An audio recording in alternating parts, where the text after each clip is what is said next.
Olá, sejam bem-vindos a mais um videocast Viver Bem com Você, da Unimed Metropolitana do Agreste.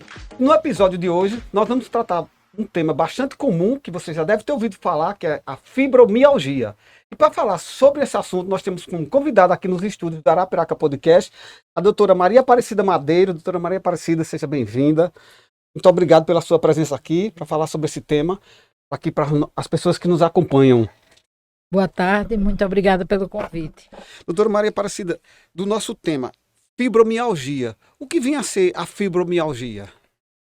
A fibromialgia é uma condição clínica que se caracteriza por dor crônica, geralmente superior a 3 meses, que acomete o sistema músculo-esquelético, especialmente coluna cervical e lombar, braços e pernas. O paciente reclama muito dessa dor, mas ela não tem nenhum substrato inflamatório, ou seja, o paciente refere dor naqueles locais. Quando a gente vai examinar, não tem inflamação nenhuma. Mas a dor existe. Ele sente, porque na verdade a fibromialgia é um erro do organismo na interpretação da dor. Ele tem um limiar mais baixo. É como se eu tocasse numa pessoa mais fortemente e não causasse dano nenhum. E no fibromialgia, você toca até de leve e ele sente como se estivesse apertando. É doloroso. Eles até dizem assim: não quero que toque em mim, porque eles sentem muita dor. A dor existe, agora não tem substrato inflamatório. Quando a gente fala desse problema, ele é um problema que ele é muito prevalente assim nas pessoas. Como é que é identificado a fibromialgia? A fibromialgia é uma condição muito frequente. Ela acomete cerca de 2,5% da população mundial, sem preferência por nacionalidade, raça, cor, condição socioeconômica, nada disso. É mais frequente nas mulheres, embora homem possa ter também, mas ela é bem mais frequente nas mulheres. Acomete, está presente na faixa etária entre 30 a 50 ou 60 anos, podendo estar presente também numa faixa etária inferior ou superior a essa. Inclusive crianças também podem ter fibromialgia. Qual a origem desse problema? Há uma identificação de como surge a fibromialgia, o que causa a fibromialgia?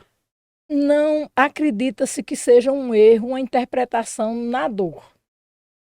Tanto que o paciente não tem uma. Ele vai começando, dor, dor, ele vai se queixando ao longo do tempo, até que muitas vezes esse paciente já tem peregrinado por vários ambulatórios, vários especialistas. Ele passa por um médico X ou Y, passa por um, passa por outro e ninguém esclarece. Até quando ele chega, alguém entende e sugere que ele vá ao reumatologista, que é o médico especialista nessa condição. E imagina-se o quê? Que ele tem esse limiar do paciente para dor, o fibromialgia, ele tem um limiar muito baixo para dor. Qualquer toque pode ser mais doloroso para ele, entendeu? Então, é isso, esse limiar baixo é um erro na interpretação. O cérebro interpreta mal aquele dor. Então, aquela sensação do paciente de dor. Então, o paciente, ele queixa muito, ele vou para algum lugar, dói, me sento, dói. Ele não, na verdade, ele tem uma qualidade de vida tão ruim, tão dolorido, chega a um ponto de ele não querer mais ir para lugar nenhum. O paciente, ele tem um sono não reparador, acorda cansado, tem dificuldade para dormir, vai dormir muito cansado, tem insônia, acorda mais cansado do que o que foi descansar e vai levando aquela roda viva ruim. Aquela dona de casa mais humilde, mais simples, que tem necessidade de realizar as tarefas domésticas, ela faz, reclamando muito, mas ela consegue fazer. Mas se for aquela dona de casa que tem alguém que faça, realmente ninguém conta com ela, porque ela ali está deitada ou sentada reclamando o dia inteiro, mas a dor existe. Há algum exame específico para se identificar a fibromialgia? E uma vez a pessoa com esse problema, com a fibromialgia, como é? Ele vai lidar com isso pela vida toda? Como é que essa doença se instala? Como é que ela lida? A doença vai chegando, não se sabe ao certo se algum trauma desencadeou isso aí, o que foi que gerou. Acredita-se até que o sono ruim não é o que levou à fibromialgia, a fibromialgia é que levou ao sono ruim. Aí o que ocorre? Não tem exame específico, exame laboratorial, nem exame de imagem, não existe exame para diagnosticar fibromialgia. A fibromialgia é diagnosticada através de um exame clínico muito bem feito, um exame físico bem feito, o paciente pode até ter algumas alterações nos seus exames, sejam laboratoriais ou de imagem, mas não causado pela fibromialgia. Porque a fibromialgia também pode vir associada a outras doenças. Ela pode vir associada a uma artrite reumatoide, a um lúpus, a uma artrose ou qualquer outra patologia, que não necessariamente patologia reumatológica, e isso acarreta uma série de coisas. Ele diz, fui fazer um exame, meu joelho doía tanto, meu pé doía. Ela diz, eu estava inchadíssima. Vai ver, o pé não estava tão inchado assim, meu joelho doía. Muitas vezes vai ver um exame de imagem desse joelho, ela tinha uma bursite, anserina, ou tinha uma artrose, alguma coisa assim, mas não era aquilo, a dor não era, a alteração não veio da fibromialgia, ela tinha alguma coisa associada, entendeu? Você perguntou se existiu o exame, não é isso? Sim. Exame definitivo, não. Quem define o diagnóstico da fibromialgia é um exame físico bem feito. Daí a importância do reumatologista para esclarecer. A médica reumatologista, no caso. Pelo Isso, profissional da área. da área. No caso, a gente escuta assim, eu particularmente conheço pessoas que sofrem de fibromialgia, já foram identificadas, então, e é muito perceptível assim, e elas deixam claro nesse sentido que tem, se não está bem psicologicamente, mentalmente, vamos dizer, algo assim, termina desencadeando essa corrente de dor pelo corpo. A fibromialgia tem relação com essa questão emocional? Ela influencia nessa questão da dor? Sim, porque a pessoa com dor não é uma pessoa feliz, é uma qualidade de vida muito ruim que o portador de fibromialgia tem. Mas uma vez tratado, ele responde bem. Porque o que é o objetivo do tratamento? Aliviar a dor. Ninguém tem que estar com dor. Toda dor é desagradável. E a pessoa viver, acordar e dormir, dormir e acordar com dor, não é para todo mundo. Realmente ninguém merece uma situação dessa. Aí o que ocorre? Esse paciente, ele tem tratamento para isso. Então, vai, os analgésicos. Às vezes a gente entra com outras medicações, com poder de analgesia maior, que não são os relaxantes, são outras coisas. Existem várias sequências de medicação para se chegar a um tratamento. E o principal é o tratamento não medicamentoso. A gente começa com o tratamento medicamentoso para que o paciente se sinta bem, alivie a sua dor e a gente vai chegar onde? A gente até orienta, o paciente vai precisar gostar mais de si mesmo. Ele vai fazer o quê? Uma atividade física.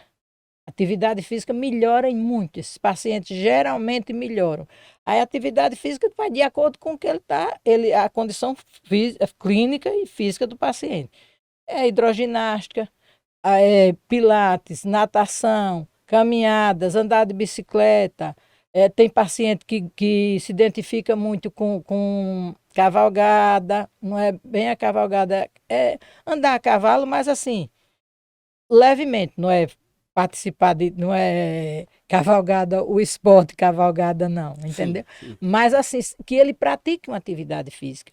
E disse até o seguinte, que o ideal é uma atividade física aeróbica, que ele movimente todos os músculos e faça movimentar isso aí e ele vai ter um ganho muito maior. Por quê? Ele vai liberar endorfinas. Ele vai se sentir bem. Agora, não é no primeiro momento. A paciente, eu costumo dizer para minha paciente, a primeira semana você nem vai caminhar muito alegre. O primeiro dia você vai reclamando e com raiva de mim, porque eu mandei, se você me obedecer. No segundo, você ainda tem raiva. No final da primeira semana, na segunda, você vai estar melhorando. E na terceira, você já nem se lembra que fui eu que lhe orientei para a prática de atividade física. Mas é muito importante, eles melhoram muito. Quando a gente fala nesse sentido da fibromialgia, uma vez adquirida, isso é para toda a vida, ou o tratamento acaba completamente, cura completamente. Como é que a gente lida com essa questão da fibromialgia? É uma doença crônica. Então, ele precisa de tratamento por longo tempo. Muitas vezes, os pacientes que melhoram, acontece o quê? 2 meses, 3 meses, eles estão muito bem, aí eles têm uma ideia ou alguém sugere para eles já pode liberar. Não, não precisa mais fazer isso, você já está bem, para que você tomar esse remédio? Ah, eu tomei remédio. Não, não precisa. E elas acreditam. Muitas vezes elas acreditam porque tomar remédio não é a coisa mais agradável que existe, mas é necessário. Muitas vezes, quando eles estão muito bem, até eu consigo diminuir a medicação, mas não dá para tirar a atividade física, porque mais dia, menos dia, esse quadro volta. E elas referem muito assim, eu passei 6 meses maravilhosa, eu pensei que estava boa, deixei de usar o remédio, parei, aí agora estou com tudo de novo, então começa, às vezes até quando diz assim, mas a senhora já usou, já passou esse tratamento para mim, eu até me dei bem, eu digo, então, mas eu parei, mas é um tratamento longo, mas lembrando que o principal tratamento é a atividade física. Essa musculatura precisa ser mobilizada. O paciente precisa ter esse amor por si, entender a doença e manter essa atividade física regular. Se ele consegue fazer uma caminhada, até eu costumo dizer, se você não consegue caminhar 1 hora, caminhe meia. Por quê? Se você tem aquela regularidade na atividade física, vai todo dia, parou de ir um dia, parou de ir 2, aí depois o terceiro talvez não queira ir e a tendência é parar. Mas eu oriento que faça essa atividade física. Se não puder ir todo dia, no período orientado por mais tempo, caminhe nem que seja 10, 15 minutos, mas tem aquele compromisso de ir para não perder o hábito, para seguir praticando atividade física. Adotar um hábito saudável, que é Saudável, praticar isso, atividade física. E uma vez adotado esse hábito, para a vida toda, para o para a vida paciente toda. de fibromialgia. E esse problema, essa doença, ela deixa sequelas? Não, é uma condição autolimitada. Não deixa sequela, porque ela não tem substrato inflamatório. É bem diferente de outras patologias, né? Tipo, artrite reumatoide, lúpus, espondilite e outras coisas que, embora o tratamento hoje já esteja bem mais avançado, a gente dispõe de medicamentos que já impedem aquela deformidade e cada paciente responde de uma maneira, mas a fibromialgia não deixa sequela, não dá deformidade.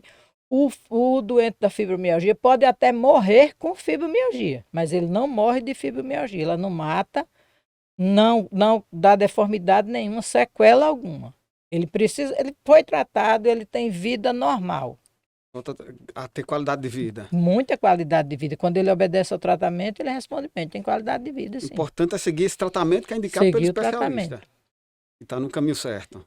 Isso. E muitas vezes a gente até precisa de ajuda de outros profissionais. Por exemplo, orientar um psicólogo, às vezes é necessário um psiquiatra, entendeu? Porque a gente precisa de outras drogas e muitas vezes ele tem o fibromialgia, ele se sente muito fechado. Às vezes, quando ele tem um componente emocional meio difícil, ele se sente fechado e a gente lança a mão.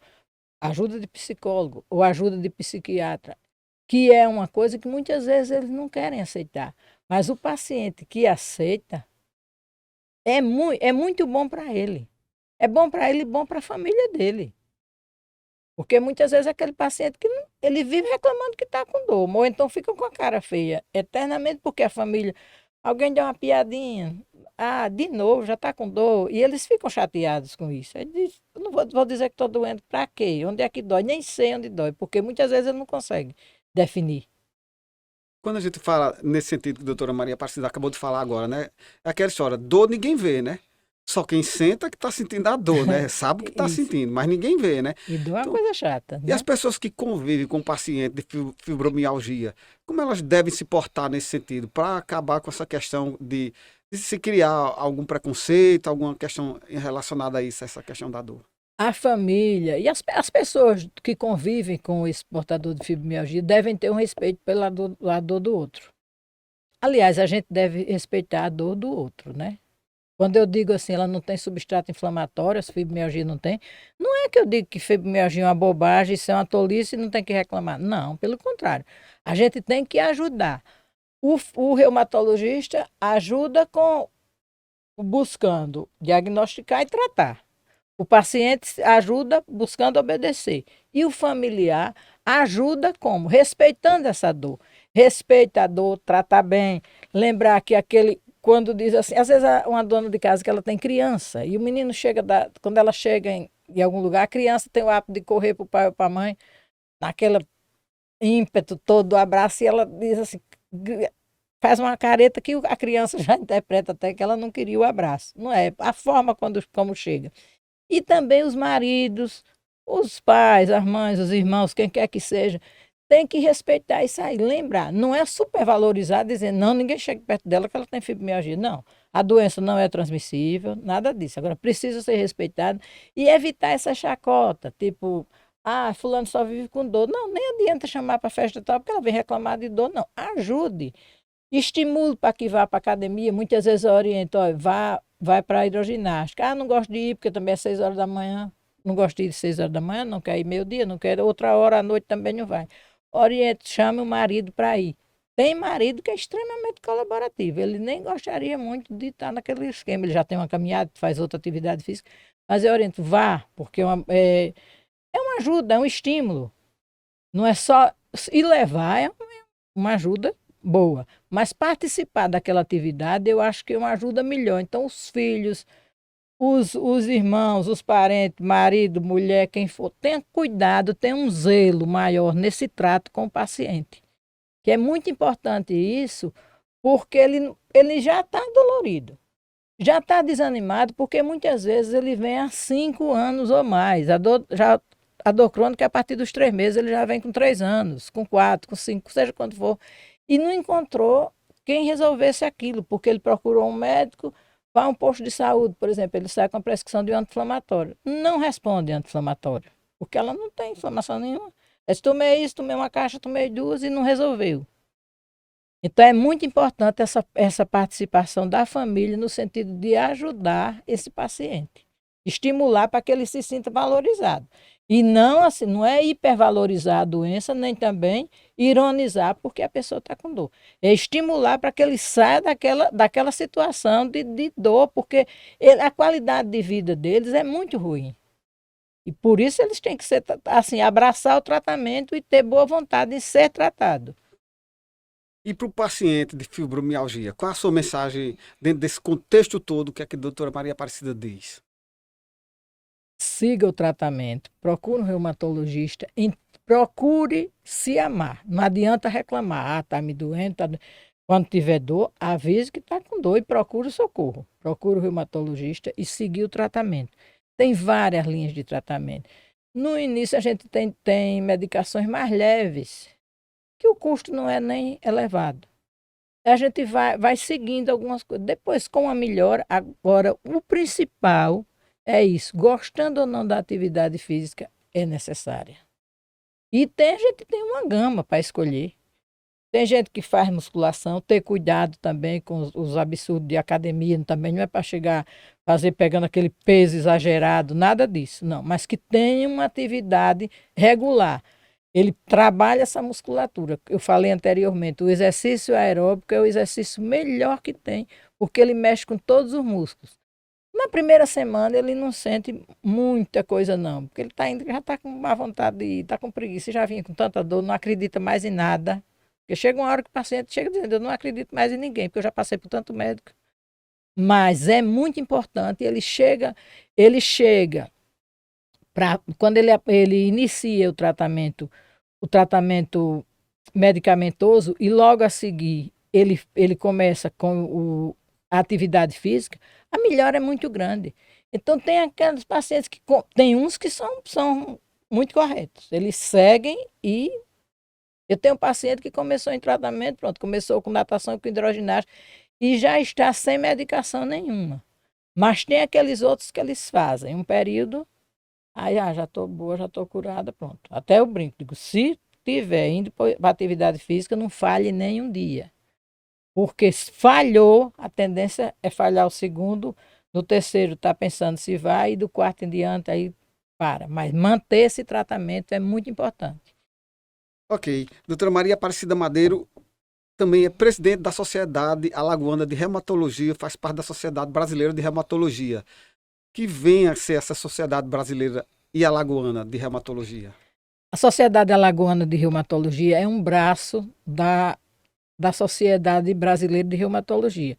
Somos, assim, a brasileira existe, com sede em São Paulo, tem 70 anos de existência, é uma sociedade muito atuante desde o início, nasceu no Rio de Janeiro. Coincidentemente, eu tive a oportunidade de participar da festa dos 60 anos da sociedade, porque eu era presidente da Sociedade Alagoana na ocasião, e foi um momento assim muito emocionante.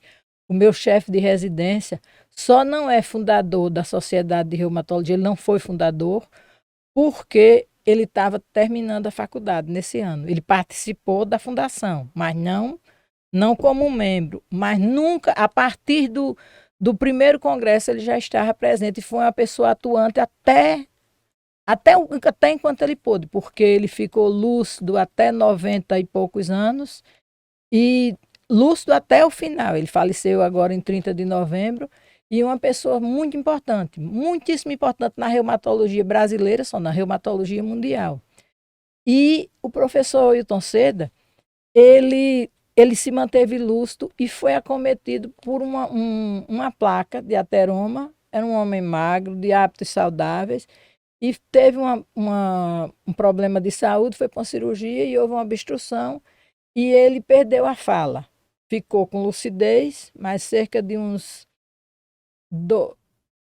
3 anos, mais ou menos, ele perdeu a fala, compreendia tudo, mas ficou assim. Foi difícil, porque ele participava de todos os congressos, todos os eventos da reumatologia. No Brasil inteiro, ele continuava sendo convidado. Ele parou de ser convidado quando ele não podia mais participar. E a reumatologia sempre foi muito atuante. Então, cada estado tem um braço da reumatologia, as regionais. E o que é que a gente busca? Favorecer os especialistas, assim, para que a gente esteja sempre unido, irmanado, tem curso, tem jornada. Geralmente a gente tem um encontro mensal, ou às vezes tem mês que a gente tem até semanal. Tem dia, hoje mesmo eu recebi um telefonema porque estavam querendo marcar 2 encontros e estava chocando a data. Os 2 palestrantes só podiam no mesmo dia. E a brasileira tem oferecido cursos para a gente com essa facilidade da aula remota. Durante a pandemia, no auge da pandemia, tivemos um congresso remoto. Foi algo histórico, assim, sala cheia, gente trancadinha em casa, né? Com o computador na mão, o celular assistindo. Mas, mesmo assim, a sociedade brasileira não cruzou os braços. E é uma sociedade muito atuante. A gente tem procurado fazer. Tem estados que têm uma quantidade maior de reumatologistas, só faz parte só pode anunciar que é reumatologista quem tem título de especialista. E a sociedade tem incutido muito isso, porque às vezes a pessoa faz a especialização, faz a residência e não tem o título. E a sociedade tem buscado isso. Mostrar como é importante, até porque qualquer um não sai anunciando que é reumatologista sem ser. Os conselhos de medicina também têm ajudado isso, só tem o RQE, que é a qualificação profissional. Quem apresentar o título, e isso tem ajudado as pessoas e ajuda a população, porque quando um paciente é atendido por um especialista, ele sabe que eu fui atendido por um especialista. Quando o paciente reclama que foi, doutor fulano, eu pensei que ele era médico, ele não era. Ele devia ter procurado saber, porque hoje até isso é aberto. As pessoas podem pesquisar. Doutora, pode pesquisar ali. Colocou doutora Maria Aparecida Celestino Madeira, vai mostrar CRM, vai mostrar RQE e tudo mais. Não adianta você anunciar que é isso ou aquilo sem ser, porque você tem como ter prova de onde está. Então, eu acho que o trabalho da sociedade tem sido bem interessante. Cada presidente vem tentando oferecer a sua contribuição e estimulando. O ano passado, em setembro, outubro, estou em dúvida, porque a gente tem tido tanto evento, tivemos uma caminhada na orla. As cidades que tinhão praia, evidentemente, optaram pela a orla marítima. E outras cidades faziam como numa praça, num campo mais aberto, para mostrar à população a importância da reumatologia. com distribuição de cartilhas, e essas cartilhas abertas ao público, com várias orientações. A gente fez isso ali na Ponta Verde e foi um sucesso. Muitas pessoas presentes, pegamos o evento da Rua Fechada no domingo e saímos em caminhada. Tinha uma tenda armada com reumatologistas presentes, as pessoas pedindo orientação e a gente ali disponibilizando tanto as cartilhas como a explicação que o paciente achasse necessário. Bem aberto ao público, foi bem interessante. Que bom. A entidade cumprindo um papel social também. Isso. Doutora Maria Aparecida Celestino Madeiro, seu consultório fica aqui em Arapiraca, né, na Praça Antônio Ribeiro, número 5, aqui no centro de Arapiraca. Sala 7. Sala 7. Os telefones de contato 3522-1228 ou 999, celular 999-9693, desculpa, vou repetir, 999-963-6759. Isso, é o WhatsApp esse número. Ok. Doutora Maria Aparecida, muito obrigado por trazer aqui mais uma vez seus conhecimentos, esclarecimentos aqui sobre essa questão da fibromialgia, esclarecer as pessoas que nos acompanham aqui no nosso videocast Viver Bem. Muito obrigado aqui pela sua participação. Eu que agradeço, muito obrigada pelo convite e estou à disposição, sempre. Muito obrigado mais uma vez. Obrigado você também que nos acompanhou. Até um próximo encontro. Tchau, tchau. Fique com Deus.